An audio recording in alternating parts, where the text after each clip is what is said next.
Assalamualaikum warahmatullahi wabarakatuh. Perkenalkan, nama saya Mira Nurjana. Saya mahasiswa Universitas Teknologi Digital semester 3 dengan program studi akuntansi. Dalam video ini, saya akan membahas manajemen keuangan. Manajemen keuangan bisa disebut juga keuangan korporat atau corporate finance.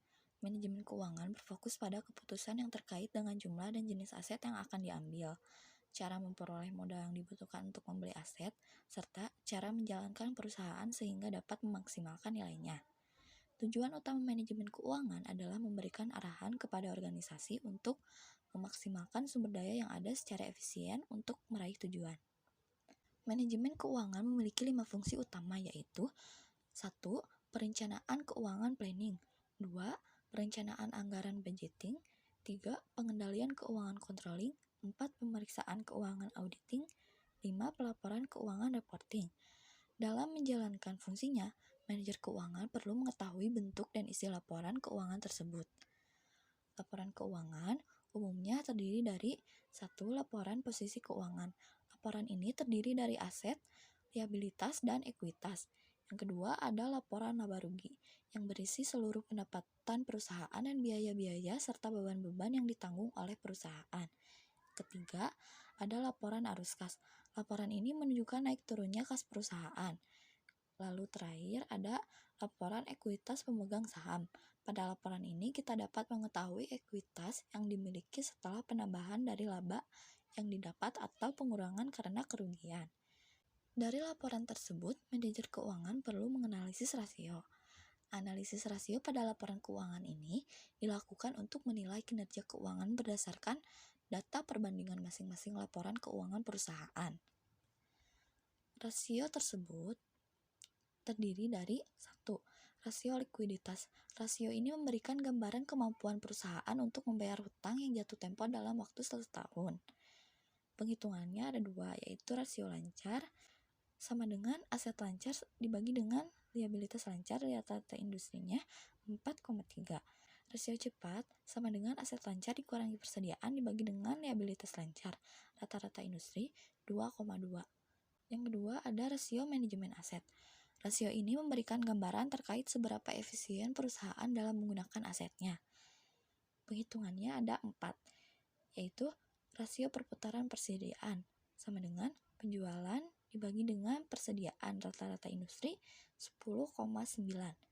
Lalu ada penghitungan jumlah hari penjualan belum tertagih sama dengan piutang dibagi rata-rata penjualan per hari, rata-rata industri 36 hari.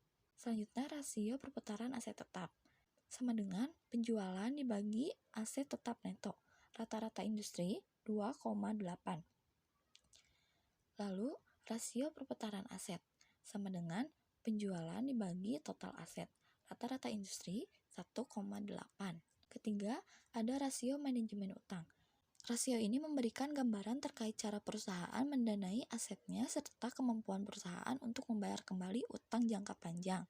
Penghitungan aset ini ada 2, yaitu total utang terhadap total modal sama dengan total utang dibagi dengan total modal, atau total utang dibagi dengan total utang ditambah ekuitas, rata-rata industrinya 38,4%.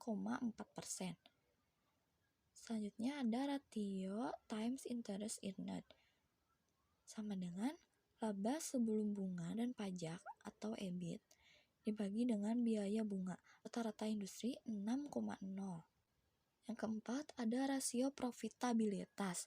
Rasio ini memberikan gambaran terkait cara perusahaan menggunakan dan memanfaatkan aset secara menguntungkan.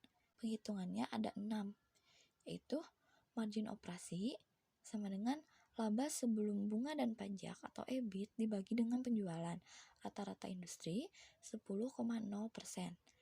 Lalu penghitungan margin laba sama dengan laba neto dibagi penjualan, rata-rata industrinya 5,0%.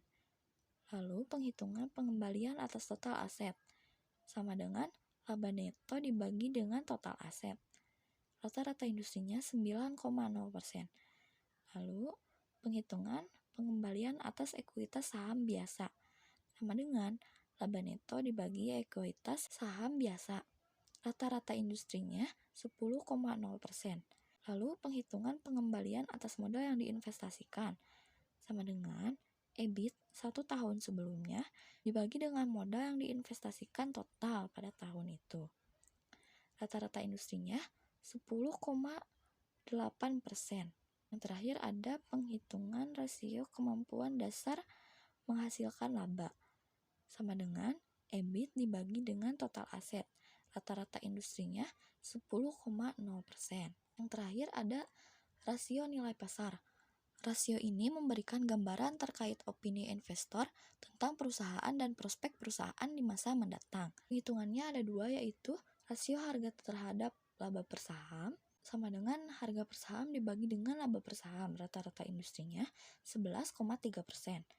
Lalu penghitungan rasio nilai saham atau nilai buku sama dengan ekuitas saham biasa dibagi dengan saham beredar. Hasilnya menjadi pembagi dari nilai pasar per saham. Rata-rata industrinya 1,7%. Selanjutnya ada contoh A. Di sini ada laporan posisi keuangan dan laporan laba rugi dari PD Sentosa pada tahun 2020. Rasio likuiditas dengan penghitungan rasio lancar. Aset lancar 13.256 dibagi dengan liabilitas lancar 1.000 sama dengan 13,2. Karena hasilnya di atas nilai rata-rata industri, maka perusahaan mampu untuk membayar utang yang jatuh tempo dalam waktu 1 tahun. Yang kedua ada rasio manajemen aset dengan rasio perputaran persediaan sama dengan penjualannya 6.200 dibagi dengan persediaannya 2.000 sama dengan 3,1%.